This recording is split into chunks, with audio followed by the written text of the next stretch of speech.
इससे पहले ना किसी ने सुनी, ना किसी ने देखी इतनी सटीक भविष्यवाणी। चाल चक्र।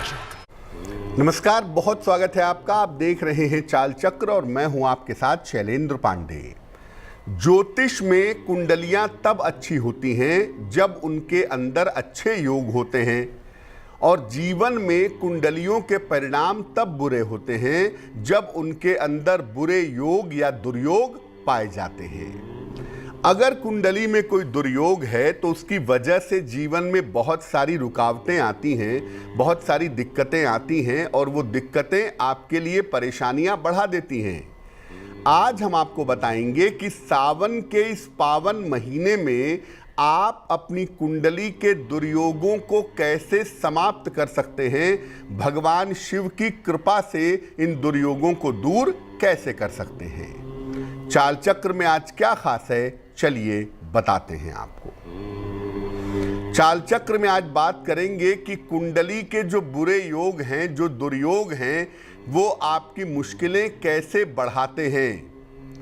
अगर कुंडली में दुर्योग हो, बुरे योग हो, तो क्या उपाय करने चाहिए, और सावन में भगवान शिव की कृपा से कुंडली के दुर्योग कैसे दूर कर सकते हैं, कैसे दूर होंगे, इस विषय पर बात करेंगे।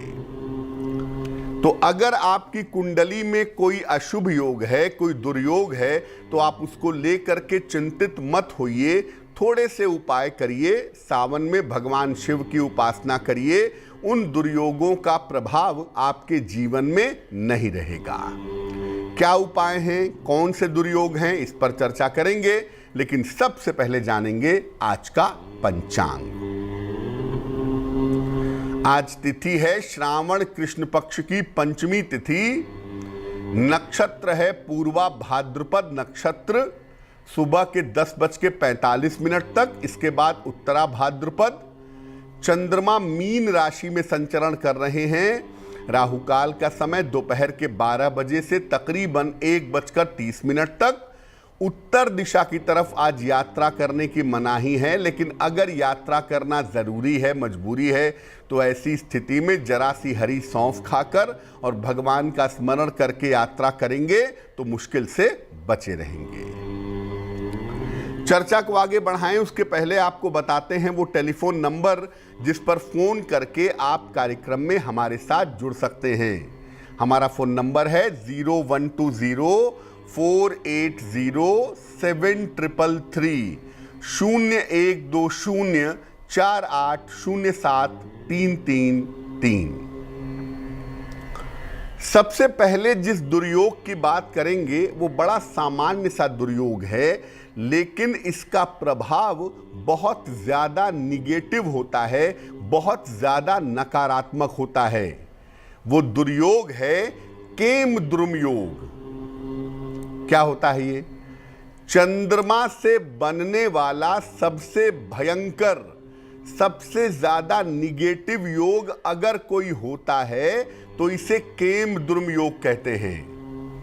कुंडली में चंद्रमा के दोनों तरफ कोई ग्रह ना हो और चंद्रमा पर किसी ग्रह की दृष्टि ना हो तो केमद्रुम योग बनता है। वैसे अगर चंद्रमा के दोनों तरफ कोई ग्रह ना हो तो भी केमद्रुम योग का सृजन हो जाता है। और केमद्रुम योग में चंद्रमा बेहद कमजोर होता है, बेहद कमजोर हो जाता है, आइसोलेटेड हो जाता है, और चंद्रमा से संबंधित समस्याएं जीवन में परेशानियां बढ़ाती हैं। ये योग होने पर मानसिक बीमारी होने की, अवसाद यानी डिप्रेशन होने की और पागलपन जैसी स्थितियां बन सकती हैं। यानी अगर कुंडली में केमद्रुम योग है तो आपको जीवन में मानसिक रूप से बहुत सारी परीक्षाएं देनी पड़ेंगी। जीवन में मेंटली आपको परेशानियां बहुत ज़्यादा परेशान करेंगी। अगर ये योग कुंडली में है तो व्यक्ति को कभी कभी घोर दरिद्रता का, बहुत ज्यादा दरिद्रता का सामना भी करना पड़ता है। अगर कुंडली में केमद्रुम योग है लेकिन बृहस्पति प्रबल है तो बृहस्पति के मजबूत होने पर ये योग काफी हद तक कमजोर हो जाता है, लेकिन प्रभाव फिर भी बना रहता है। और देखिए, अगर कुंडली में केमद्रुम योग है तो बाकी चीजें अपनी जगह हैं, लेकिन मानसिक रूप से आपकी परीक्षाएं बहुत होंगी और मेंटली डिप्रेशन जैसी स्थिति, पागलपन जैसी स्थिति, मानसिक बीमारियों जैसी स्थिति, इस तरह की स्थितियां जीवन में बहुत परेशान करती हैं। अब मान लिया कि आपकी कुंडली में केमद्रुम योग है जिसकी वजह से आप परेशान हैं। इसको समाप्त करने के लिए सावन में क्या करें? देखिए, एक बात का हमेशा ध्यान रखिए, चंद्रमा का मतलब होता है मां, चंद्रमा मतलब मदर। तो अपनी माता और अपनी स्त्रियों का सम्मान करें। दुनिया में जो भी महिलाएं हैं उनका भी सम्मान करें, यानी स्त्री पक्ष का सम्मान करें, माता का सम्मान करें। और जब भी सावन आए, सावन में भगवान शिव का दुग्ध से यानी दूध से रुद्राभिषेक करवाएं। शिव सहस्त्र नाम का पाठ करें। वैसे तो शिव सहस्त्र नाम का पाठ रोज करना चाहिए, लेकिन कम से कम सावन में रुद्राभिषेक जरूर करवा लें दूध से, और सावन भर कम से कम शिव सहस्त्र नाम का पाठ जरूर करना चाहिए। अगर कुंडली में केमद्रुम योग है तो गले में चांदी की चेन धारण करने से भी लाभ होता है, या चांदी का कड़ा पहनने से भी केमद्रुम योग का जो प्रभाव मन पर पड़ता है, केमद्रुम योग का प्रभाव जो मानसिक स्थिति पर पड़ता है, वो काफी हद तक कम हो जाता है। दूसरा जो दुर्योग है उसे कहते हैं विष योग। ज्योतिष का सबसे रहस्यमयी और सबसे ज्यादा नकारात्मक निगेटिव योग अगर कोई है तो उसे कहते हैं विष योग। शनि चंद्रमा के साथ में रहने से बनता है। ज्यादातर 90% मामलों में, 10% मामलों में आप शनि राहु के संबंध में भी ये बात कह सकते हैं, लेकिन ज्यादातर शनि चंद्रमा का संबंध अगर कुंडली में है तो विष योग बन जाता है। विष योग होने पर व्यक्ति विष का सेवन करता है, जहर खाता है, यानी नशे की आदत का शिकार होता है। विष योग होने पर व्यक्ति का चरित्र कमजोर होता है, चरित्र कमजोर हो जाता है और व्यक्ति अनैतिक हो जाता है, निगेटिव रास्ते पर चलना शुरू कर देता है। पैसा कमाने के लिए क्या मॉरल है, क्या इमॉरल है, क्या सही है, क्या गलत है, इसकी परवाह नहीं करता है। और विष योग होने पर व्यक्ति कभी कभी किसी गंभीर दुर्घटना का शिकार हो जाता है। कोई भयंकर दुर्घटना उसको परेशान कर देती है, या कभी कभी जिन लोगों को आपने सुना होगा कि भाई गलत इंजेक्शन लग गया, तबीयत खराब हो गई, दवाई रिएक्ट कर गई, शरीर में फूड पॉइजनिंग हो गई, वहां पर भी विष योग की भूमिका ज्यादा होती है। आम तौर पर बड़ा अपराधी या आतंकी भी बन जाता है। विष योग होने पर अपराध करने की एक टेंडेंसी आदमी की बन जाती है, यानी खुद तो जहर का सेवन करता ही है, दूसरों के जीवन में भी जहर घोलने का प्रयास करता है।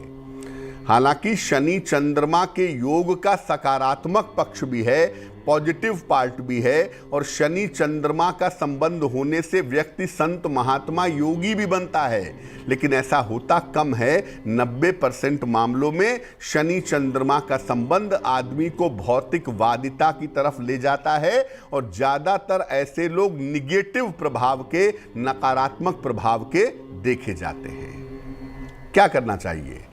अगर कुंडली में विष योग है तो एक काम तो ये जरूर करिए कि नित्य प्रातः भगवान सूर्य को जल चढ़ाइए। रोज सुबह ब्रश करने के बाद 2 पत्ते तुलसी के खाइए, तुलसी दल का सेवन करिए, और पूरे सावन में रुद्राष्टक का पाठ करिए। शिवलिंग पर जल चढ़ाइए और शिव जी के सामने बैठ करके रुद्राष्टक का पाठ करिए। नमामि शमीशान निर्वाण रूपम विभुम व्यापकम ब्रह्म वेद स्वरूपम, ये रुद्राष्टक पूरे सावन भर पढ़ना ही पढ़ना है। और शिव जी को भांग और धतूरा अर्पित करिए। भांग धतूरा क्या है? वैसे तो औषधि है, लेकिन भांग और धतूरा एक तरह का विष भी है, पॉइजन भी है। तो आप जब भगवान शिव को विष समर्पित करते हैं तो आपके जीवन से जो विष है वो पूरी तरह से निकल जाता है। विष योग का जो प्रभाव है वो भंग हो जाता है। सावन में जितना दिन भी संभव हो भगवान शिव को भांग धतूरा अर्पित करिए और पूरे सावन भर रुद्राष्टक का पाठ करिए, आपके लिए बहुत अच्छा होगा। और जिनकी कुंडलियों में भी विष योग है, ऐसे लोगों को रुद्राक्ष की माला जरूर पहननी चाहिए। खास तौर से 5 मुखी रुद्राक्ष की माला बड़ी फायदेमंद होती है। वैसे तो कितने भी मुखी रुद्राक्ष की माला पहन सकते हैं, लेकिन अगर 5 मुखी रुद्राक्ष की माला पहने तो बहुत ज्यादा अच्छा होगा। अब जानते हैं ग्रहण योग के बारे में। देखिए, सूर्य या चंद्रमा से राहु का संबंध होने से या केतु का संबंध होने से, सूर्य या चंद्रमा राहु केतु के एक्सिस में आ जाएं, राहु केतु के प्रभाव में आ जाएं, तो एक तरह का ग्रहण योग बन जाता है। हालांकि परफेक्ट ग्रहण योग तब बनता है जब सूर्य और चंद्रमा दोनों राहु केतु के एक्सिस में हों। लेकिन सूर्य या चंद्रमा में से कोई एक अगर राहु केतु के एक्सिस में है तो ग्रहण योग जीवन में बन जाता है। ये जिस जगह पर बनता है उस सुख को नष्ट कर देता है। अगर ये कुंडली के दूसरे भाव में बनेगा तो आपके पास पारिवारिक सुख पर ग्रहण लगेगा। अगर ये चतुर्थ भाव में बनेगा तो जीवन में हर तरह के सुख में ग्रहण लगेगा। सप्तम स्थान में बनेगा तो वैवाहिक सुख में ग्रहण लगेगा। यानी सूर्य या चंद्रमा राहु केतु के एक्सिस में अगर आ जाएं तो कुंडली के जिस स्थान पर बैठते हैं वहां पर ग्रहण लगना शुरू हो जाता है। अगर कुंडली में ग्रहण योग है तो इसके होने पर व्यक्ति की खुशियों को ग्रहण लग जाता है और कुंडली के बहुत सारे जो शुभ योग हैं वो काम नहीं करते हैं। अब मान लिया आपकी कुंडली में ग्रहण योग है, इसका उपाय क्या करें, इसे भंग कैसे करें? देखिए, सावन के हर सोमवार को उपवास रखें। 3 सोमवार अभी बाकी हैं, तीनों सोमवार को आप उपवास रख सकते हैं। शिवलिंग का केवल जलाभिषेक करें। अगर कुंडली में सूर्य या चंद्रमा का ग्रहण योग है, 1 लोटा जल नियमित रूप से घर से भर करके ले जाएं और शिवलिंग पर चढ़ाएं, शिव जी का जलाभिषेक करें। पूरे सावन भर शिव पंचाक्षरी स्तोत्र का पाठ करें। नागेंद्रहाराय त्रिलोचनाय, है ना, तस्मै नकाराय नमः शिवाय। शिव पंचाक्षरी स्तोत्र का पूरे सावन में सुबह शाम पाठ करें। और अगर शिव पंचाक्षरी स्तोत्र पढ़ना कठिन लगता है तो कम से कम नमः शिवाय इस मंत्र का सुबह शाम 108 बार पूरे सावन में आप जप करिएगा और भगवान शिव से प्रार्थना करिएगा। कुंडली के ग्रहण योग का प्रभाव भंग हो जाएगा। कुंडली के ज्यादातर जो दुर्योग बनते हैं, वैसे तो बड़े सारे ग्रहों से बनते हैं, लेकिन राहु केतु से अगर कोई दुर्योग बनता है तो वो ज्यादा निगेटिव माना जाता है, ज्यादा खराब माना जाता है। अगर आपकी कुंडली में राहु केतु से कोई दुर्योग बन रहा है तो क्या होता है? देखिए, राहु या केतु ये क्या होते हैं? ये पूर्व जन्म के और इस जन्म के बीच के संस्कारों को बताते हैं। राहु केतु छाया हैं। छाया किस चीज की? छाया आपके कर्मों की। और वो छाया इस जन्म पर कैसे पड़ रही है ये राहु और केतु आपकी कुंडली में बताते हैं। राहु या केतु की जो खराब स्थिति है ये कुंडली को बहुत तरीके से प्रभावित करती है। अब राहु या केतु के खराब स्थिति को ही लोग कहते हैं काल सर्प दोष है। काल सर्प दोष कुछ नहीं होता, उसके पीछे राहु ही होता है या केतु ही होता है। लोग कहते हैं पितृदोष है। पितृदोष भी कुछ नहीं होता, राहु या केतु की खराब स्थिति को ही लोग पितृदोष का नाम भी देते हैं। यानी कहना है राहु केतु, कहते हैं काल सर्प दोष, पितृदोष। तो अगर राहु केतु कुंडली में खराब होते हैं तो इनकी वजह से जीवन में लगातार उतार चढ़ाव पैदा होता है। और राहु केतु का जो प्रभाव है ये जीवन के सारे रास्तों को बंद करता है। इससे जीवन के सारे रास्ते बंद हो जाते हैं, क्योंकि मैंने पहले भी कहा कि राहु केतु का कोई भौतिक अस्तित्व नहीं है। ये पूर्व जन्म के कर्मों की छाया है जो इस जन्म पर आपके ऊपर पड़ रही है। इसलिए अगर ये छाया ज़्यादा गहरी होती है, ज़्यादा निगेटिव होती है, तो इस जीवन में आपको बहुत तकलीफ़ें उठानी पड़ती हैं और जीवन में कदम कदम पर संकट आपको झेलना पड़ता है। अब मान लिया कुंडली में राहु और केतु का अशुभ प्रभाव है, तो इससे बचने के उपाय क्या हैं? सर्प की मुद्रिका धारण करें, सोने या चांदी का एक सांप बनवा लें। सांप की दोनों आंखें बिल्कुल ठीक बनी होनी चाहिए, ऐसा नहीं कि आंखें गड़बड़ हो, दोनों आंखें बिल्कुल ठीक बनी हो। और इसको गंगा जल से धो करके शिवलिंग से स्पर्श करा के सावन में जरूर पहन लीजिए, राइट या लेफ्ट हैंड की मिडिल फिंगर में। कच्चे दूध में दूर्वा डाल करके शिवलिंग पर चढ़ाइए। एक कटोरी में कच्चा दूध ले लें, थोड़ी सी दूब घास ले लें और उसे दूध में डालें। थोड़ा सा दूध लीजिएगा, उसमें ज़्यादा सा पानी, जरा सा दूध, और इसको आप शिवलिंग पर चढ़ाइए। पूरे सावन भर चढ़ाइए तो बहुत अच्छा है। और सावन के अलावा भी आप सोमवार के सोमवार ये चढ़ाइए, इससे राहु केतु का दुष्प्रभाव कम होगा। पूरे सावन भर नागिनी द्वादश नाम स्तोत्र, अगर राहु केतु का दुष्प्रभाव है तो नागिनी द्वादश नाम स्तोत्र का पाठ करें। इसका पाठ करने से भी राहु केतु का जो दुष्प्रभाव है वो काफी हद तक कम हो जाता है। एक बात मैं बता दूं कि दुनिया में भगवान शिव एक ऐसे देवता हैं जिनके बारे में कहते हैं भावी मेटि सके त्रिपुरारी। शिव विधाता के विधान को बदल सकते हैं। इसलिए अगर आप वाकई में सावन में या वैसे भी भगवान शिव की गंभीरता से पूजा उपासना करते हैं तो आपकी कुंडली के जो दुर्योग हैं, जीवन के जो कष्ट हैं, वो बहुत हद तक कट जाते हैं। वक्त एक छोटे से ब्रेक का है, लेकिन ब्रेक पर जाने के पहले जान लेते हैं कि आज की जिज्ञासा क्या है। आज की जिज्ञासा है कि क्या मांस का सेवन करना पाप है?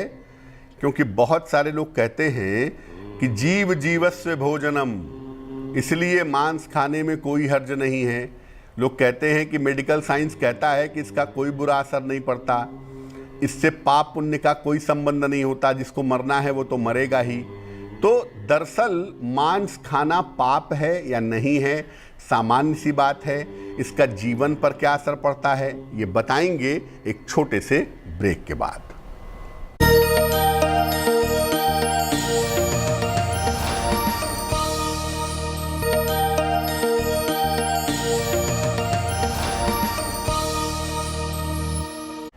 स्वागत है आपका ब्रेक के बाद। ब्रेक पर जाने के पहले हम आपको बता रहे थे कि कुंडली के दुर्योगों को नष्ट कैसे करेंगे।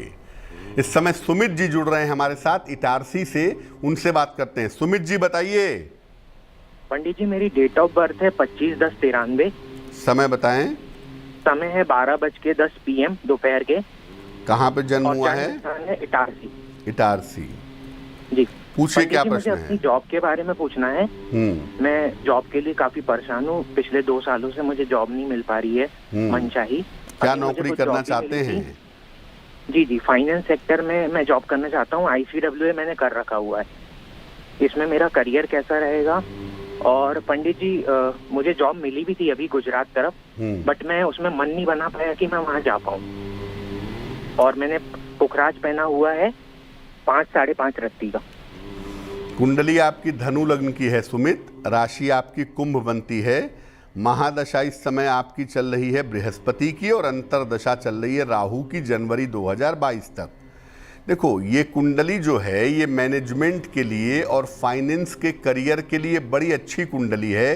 तो मैनेजमेंट या फाइनेंस के क्षेत्र में अगर आप करियर बनाते हैं तो ये आपके लिए बहुत अच्छा होगा। लेकिन ये जान लीजिए कि इसके लिए आपको जन्म स्थान से दूर जाना पड़ेगा।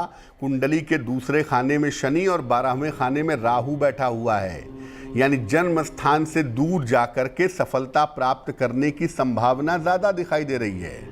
तो अगर आपको पश्चिम दिशा की तरफ यानी महाराष्ट्र या गुजरात की तरफ जाने का मौका मिल रहा है और बेहतर नौकरी मिल रही है तो आपको जाना चाहिए।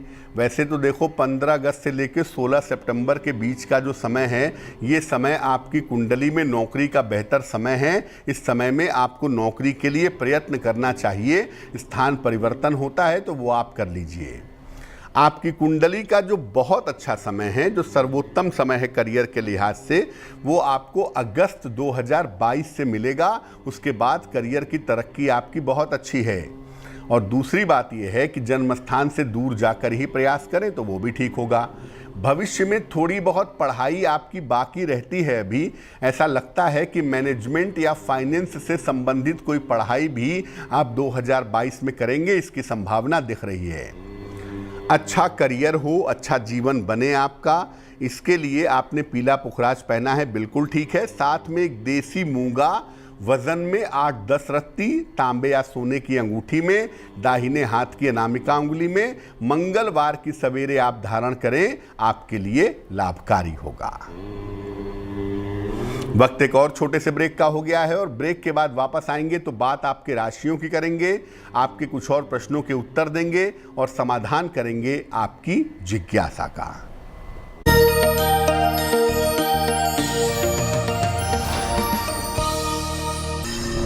इससे पहले ना किसी ने सुनी, ना किसी ने देखी इतनी सटीक भविष्यवाणी। चाल चक्र। स्वागत है आपका ब्रेक के बाद। ब्रेक पर जाने के पहले हम आपके प्रश्नों के उत्तर दे रहे थे और आपको बता रहे थे कि अगर आपकी कुंडली में कोई दुर्योग हो, कोई अशुभ योग हो तो उसे समाप्त कैसे किया जाए। बात अब आज के राशियों के राशिफल की करेंगे, आपके और भी प्रश्नों के उत्तर देंगे, लेकिन उसके पहले स्वस्थ रहने के सरल उपाय निरोगी भव में। देखिए, जब भी मन अशांत हो, परेशान हो या दुखी हो तो भोजन या आहार ग्रहण मत करिए, क्योंकि अशांत मन से, दुखी मन से, उदास मन से अगर आप भोजन करते हैं या आहार ग्रहण करते हैं तो इसकी वजह से इसका प्रभाव जहर के समान, विष के समान आपके जीवन पर पड़ेगा। चलिए राशियों के सिलसिले की शुरुआत करते हैं। सबसे पहले मेष राशि। मेष राशि, स्वास्थ्य का बहुत ध्यान रखिएगा। आज किसी भी तरह के वाद विवाद से बचिएगा। बेहतर होगा कि आज भगवान शिव को आप बेलपत्र अर्पित कर दें। शुभ रंग सफेद और भाग्य होगा 60%। वृषभ राशि, तनाव थोड़ा कम होगा, नौकरी में लाभ होता दिख रहा है, संतान पक्ष की उन्नति होगी। शुभ रंग होगा नीला और भाग्य साथ निभाएगा 70%। मिथुन राशि, करियर में सुधार के योग आपके लिए बन रहे हैं। धन का लाभ होता दिख रहा है, मानसिक चिंताएं भी आपकी समाप्त होंगी। शुभ रंग धानी और भाग्य होगा 80%। कर्क राशि, आपके तमाम रुके हुए काम पूरे होंगे, काम के नए अवसर भी आपको प्राप्त होंगे। पारिवारिक समस्याओं में आपके सुधार होगा। शुभ रंग होगा क्रीम और भाग्य साथ निभाएगा 75%। सिंह राशि, स्वास्थ्य का बहुत ध्यान रखें। नई जिम्मेदारियां इस समय मिलेंगी। भगवान शिव को आज बेलपत्र अर्पित कर दें ताकि आपका दिन बेहतर हो। शुभ रंग नारंगी और भाग्य साथ निभाएगा 60%। कन्या राशि, महत्वपूर्ण काम इस समय बनेंगे आपके। नौकरी में लाभ के योग बन रहे हैं। वैवाहिक जीवन में सुधार की संभावना भी दिख रही है। शुभ रंग होगा हरा और भाग्य साथ निभाएगा 70%। तुला राशि, बेवजह के विवाद हो सकते हैं आज, विवादों से बचें। नौकरी में तनाव हो सकता है, इसका ध्यान रखें। हालांकि कुल मिला के धन की स्थिति आपके लिए ठीक बनी रहेगी। शुभ रंग होगा बैंगनी और भाग्य होगा 65%। वृश्चिक राशि, मानसिक चिंताएं समाप्त होंगी, धन लाभ के योग बन रहे हैं, शिक्षा में सुधार होगा। शुभ रंग सुनहरा और भाग्य साथ निभाएगा 75%। धनु राशि, काम में किसी तरह की लापरवाही ना करें, धन का खर्च आपको परेशान कर सकता है। भगवान शिव को जल अर्पित करिएगा आज। शुभ रंग गुलाबी और भाग्य होगा 60%। मकर राशि, छोटी यात्रा के योग बन रहे हैं, स्वास्थ्य में सुधार होता दिख रहा है, स्थान परिवर्तन के योग दिख रहे हैं। शुभ रंग सफेद और भाग्य साथ निभाएगा 70%। कुंभ राशि, महत्वपूर्ण काम आपका बन जाएगा, धन लाभ के योग बन रहे हैं, स्वास्थ्य आपका कुल मिलाकर अच्छा रहेगा। शुभ रंग आसमानी और भाग्य होगा 80%। मीन राशि, पारिवारिक समस्याएं आपकी हल होती जाएंगी, नए अवसर करियर में जीवन में प्राप्त होंगे, धन की प्राप्ति होती हुई भी दिख रही है। शुभ रंग भूरा और भाग्य होगा 90%। इस बीच एक दर्शक जुड़ रही हैं, अर्चना तिवारी जी हैं हमारे साथ, टीकमगढ़ मध्य प्रदेश से। उनसे बात करते हैं। जी नमस्ते गुरुजी। जी प्रणाम, नमस्कार, बताइए। हम अपनी बेटी के बारे में पूछना चाहते हैं आपसे। जन्म तारीख बताइए अपनी बेटी की। 2006। तारीख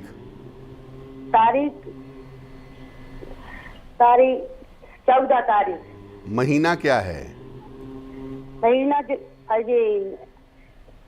जुलाई, 14 जुलाई। 14 जुलाई 2006। समय बताइए।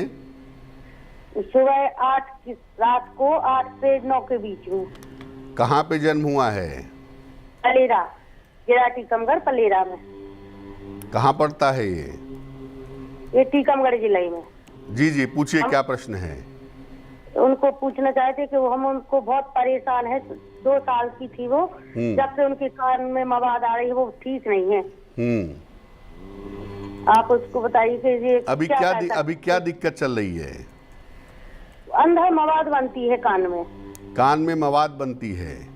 हाँ। डॉक्टर क्या कहते हैं? हर डॉक्टर को दिखा लिया, उससे कुछ भी बस यही कहते कि उनका ऑपरेशन होगा। और आप उनकी कुंडली के बारे में बताइए कि कौन से ग्रह नक्षत्र ऐसे क्या है, उनके भविष्य के बारे में भी। कुंडली आपकी बिटिया की मकर लग्न की बनती है, राशि बनती है कुंभ, महादशा आपकी बेटी की बृहस्पति की चल रही है और अंतरदशा चल रही है इस समय शुक्र की। देखिए, शुक्र जो है वो कुंडली के 6वें खाने में बैठा है और कुंडली के 3रे खाने में राहु चला गया है, और बुध जो कि कान नाक गले का मालिक होता है वो शनि से और मंगल से प्रभावित है। तो स्वाभाविक सी बात है कि कान का ऑपरेशन होने की संभावना बनती है। इस साल कान का ऑपरेशन जरूर होगा, लेकिन इतना जरूर है कि ऑपरेशन होने के बाद चीज़ें ठीक हो जाएंगी। इस मामले को टालिए नहीं। अगर डॉक्टर कहते हैं कि कान का ऑपरेशन करवाना चाहिए तो प्रॉपरली इसका ऑपरेशन करवाइए। इस मामले को टालना बुद्धिमानी नहीं है। जितना जल्दी कराएं उतना बेहतर होगा, क्योंकि उससे सुधार होने की संभावना बनती है। अब आप अपनी बिटिया के अच्छे स्वास्थ्य के लिए 2 काम करिए। अपनी बेटी को एक छोटा सा पन्ना, 5-6 रत्ती का पन्ना चांदी के लॉकेट में काले धागे में बुधवार की शाम को इसके गले में पहना दीजिएगा। और दूसरा, आप इनकी माता जी हैं, सुबह शाम दोनों समय इनके लिए ओम नमः शिवाय का जप कीजिए, तो इससे इनके स्वास्थ्य में सुधार होगा। और जहाँ तक संभव हो अपनी बेटी को लाल रंग के वस्त्र आप बिल्कुल मत पहनाइएगा, तो इनके लिए बढ़िया रहेगा। एक और दर्शक हमारे साथ जुड़ गए हैं, कोलकाता से अंकित जी हैं, उनसे बात करते हैं। अंकित जी बताइए। जी प्रणाम पंडित जी, मैं अंकित के माता जी बोल रही हूँ। प्रणाम माता जी, बताइए। जी उनके भविष्य के बारे में जानना था कि वो। आपका नाम क्या है? मेरा नाम अंजना सिंह है। अंजना सिंह है। हाँ। जन्म तारीख बताइए अपने बेटे की। जन्म तिथि है 11/12/2001। समय बताइए। समय है 1:30। दोपहर में। जी, मंगलवार। कहाँ जन्म हुआ है? वाराणसी में। पूछिए क्या सवाल है। इनके भविष्य के बारे में जानना चाहती हूँ कि इनकी सरकारी नौकरी मिलेगी, क्या होगी, ये क्या पढ़ाई करे आगे। अभी क्या कर रहे हैं? ये अभी साइंस पढ़ रहे हैं, बीएससी कर रहे हैं। आपके पुत्र की कुंडली मीन लग्न की है और आपके बेटे की राशि बनती है तुला राशि। आपके बेटे की जो महादशा चल रही है वो इस समय बृहस्पति की है और जो अंतरदशा चल रही है वो शुक्र की है। सबसे पहले तो मैं यही कहूँगा कि अपने बेटे के स्वास्थ्य का ध्यान दें, क्योंकि स्वास्थ्य के संकेत कुंडली में बहुत अच्छे नहीं दिखाई दे रहे हैं। इस समय आँखों को लेकर के, मूत्र विकार को लेकर के और पेट को लेकर के थोड़ी दिक्कतें हो सकती हैं, जिसका ध्यान इनको रखना चाहिए, पहली बात। दूसरी बात यह है कि आपके बेटे की कुंडली में बृहस्पति राहु का चांडाल योग है। पेट को लेकर, लिवर को लेकर के सावधानी रखेंगे और जब भी विवाह किया जाएगा बहुत सोच समझ के किया जाएगा। आपका बेटा बीएससी कर रहा है, आगे अपने बेटे को आप कहें कि वो सरकारी नौकरी की तैयारी करें, एसएससी के क्षेत्र में या बैंकिंग के क्षेत्र में गवर्नमेंट जॉब में जाएंगे, ऐसी संभावना आपके बेटे की कुंडली में दिख रही है। फिलहाल हमें उनके स्वास्थ्य का और उनके करियर का ध्यान देना है और इसके लिए आप अपने बेटे को एक मोती बनवा के पहनाइए। 10-12 रत्ती की मोती चांदी की अंगूठी में, दाहिने हाथ की सबसे छोटी उंगली में। शुक्ल पक्ष के सोमवार की रात को मोती पहनाने से लाभ होगा। इस बीच एक और दर्शक हमारे साथ जुड़ गए हैं, पटना से नागेंद्र जी हैं, उनसे बात करते हैं। बताइए। हेलो जी बताएं नागेंद्र जी। हाँ, बेटी के बारे में जानना चाह रहे हैं। बेटी का जन्म तारीख बताइए। 12 सितंबर 89। समय बताइए। समय 12:55 दिन में। कहाँ जन्म हुआ है? धनबाद में। क्या प्रश्न है नागेंद्र जी? ये शादी में बहुत विलम्ब हो रहा है, शादी ठीक नहीं हो पा रहा है, वही पूछना चाह रहे हैं। आपकी बिटिया की जो कुंडली बनती है ये धनु लग्न की कुंडली है और राशि बनती है इनकी मकर राशि। कुंडली के सप्तम स्थान में बृहस्पति बैठा हुआ है, जो आम तौर पर विवाह में विलंब का कारण होता है। या तो शादी होने नहीं देता या तो शादी में बेवजह का विलंब ये करवाता है। आपकी बिटिया की जो कुंडली बन रही है उस कुंडली में दशा चल रही है फिलहाल राहु में मंगल की, और ज्योतिष के हिसाब से मैं कहूँगा कि आपकी बिटिया के विवाह का जो योग है वो अगले साल दिखाई दे रहा है। अगले साल के अप्रैल से लेकर के नवंबर के बीच का जो समय है उसमें आपकी बेटी के विवाह हो जाने की संभावनाएं दिखाई दे रही हैं। तब तक हमें थोड़ा सा इंतज़ार करना पड़ेगा।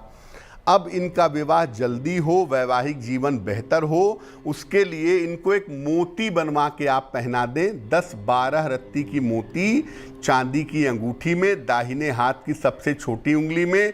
शुक्ल पक्ष के सोमवार की रात को मोती इनको पहनाएं और आप इनको बोलिए सुबह शाम दोनों समय ये नमः शिवाय का अगर जप करें तो इनके लिए बहुत अच्छा होगा।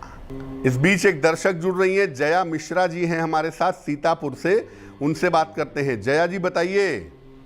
नमस्कार पंडित जी। जी नमस्कार जी, मेरा सवाल ये है कि मेरा विवाह नहीं हो पा रहा है, बहुत सारी प्रॉब्लम्स आती हैं, फाइनल होने वाला था फिर नहीं हो पाता है। जन्म तारीख पता है आपको अपनी?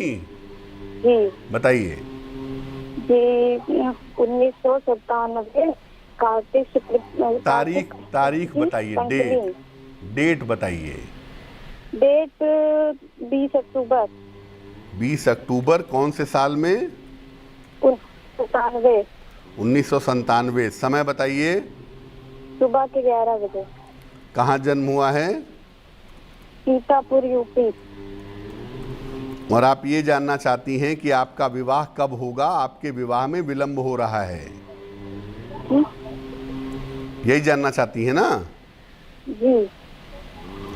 कुंडली जो आपकी बनती है ये धनु लग्न की कुंडली है और आपकी राशि बनती है वृषभ राशि। कुंडली में थोड़ा सा विलंब अभी बाकी है, जरा सा विलंब है, लेकिन बहुत विलंब नहीं है। अगले साल की शुरुआत में आपकी शादी होने के योग बनते हैं। जनवरी 2022 से जून 2022 के बीच में आपकी शादी हो जाएगी, उसमें आपको चिंता करने की ज़रूरत नहीं है। लेकिन याद रखिए कुंडली आपकी मांगलिक है और मंगल के अलावा इस कुंडली पर शनि का भी घनघोर प्रभाव है, इसलिए कुंडली मिला करके सोच समझ करके विवाह करिएगा। विवाह के मामले में जल्दबाजी मत करिएगा। एक पीला पुखराज तकरीबन 5-6 रत्ती सोने या पीतल की अंगूठी में, दाहिने हाथ की तर्जनी उंगली में बृहस्पतिवार को सवेरे धारण करें तो आपके लिए बेहतर होगा। चलिए अब बात कर लेते हैं उनकी जिनका है आज जन्मदिन। जिन लोगों का जन्मदिन है उन्हें हम सबकी तरफ से जन्मदिन की हार्दिक शुभकामनाएं। आने वाले वर्ष में करियर की स्थिति में बदलाव होता दिख रहा है। स्वास्थ्य की स्थिति में भी उतार चढ़ाव आपके रह सकता है। इस साल मुकदमेबाजी से और वाद विवाद से आपको बचना होगा। लेकिन इस साल राहत की बात यह है कि धन की स्थिति, आर्थिक स्थिति आपकी कुल मिलाकर ठीक रहेगी। क्या करेंगे? पूरे साल भर सूर्य देव की उपासना करें तो आपके लिए बहुत अच्छा होगा। चलिए अब जान लेते हैं आज की जिज्ञासा और इसका समाधान। आज की जिज्ञासा है कि क्या मांस का सेवन करना पाप है? देखिए, मांस का सेवन करने से मन स्थिति पर इसका दुष्प्रभाव पड़ता है। इसमें अहिंसा हिंसा का प्रश्न नहीं है, लेकिन यह जरूर है कि मांस का सेवन करने से मन पर इसका दुष्प्रभाव पड़ता है और मांस खाने वाला व्यक्ति आध्यात्मिक अनुभूति नहीं कर सकता। आप कितनी भी पूजा उपासना कर लें, आप कभी भी वो अनुभव नहीं कर सकेंगे जो अनुभव आपको होना चाहिए। और जितनी कृपा आपको ईश्वर की मिलनी चाहिए उतनी कृपा भी आपको महसूस नहीं होगी। इसीलिए आप देखिए कि लगभग सभी संतों ने मांस के सेवन को वर्जित कहा है, ताकि आप ईश्वर के निकट पहुंचने में कोई बाधा ना आए, ईश्वर का अनुभव करने में कोई दिक्कत ना हो। चलिए अब जान लेते हैं शुभ पहर का महत्वपूर्ण समय क्या है। आज का शुभ पहर है शाम को 7:30 से रात के 9 बजे तक। इस समय में भगवान शिव को दूर्वा यानी दूब घास अर्पित करें। प्रतियोगिताओं में, परीक्षाओं के मामले में, शिक्षा में आपको सफलता मिलेगी, लेकिन करेंगे शुभ पहर में ही, और वो समय होगा शाम को 7:30 से रात के 9 बजे के बीच में। तो आज के लिए चाल चक्र में बस इतना ही। स्वस्थ रहिए, प्रसन्न रहिए, अपना बहुत ध्यान रखिए। मुझे दीजिए इजाजत। देश और दुनिया की तमाम खबरों के लिए देखते रहिए तेज। नमस्कार।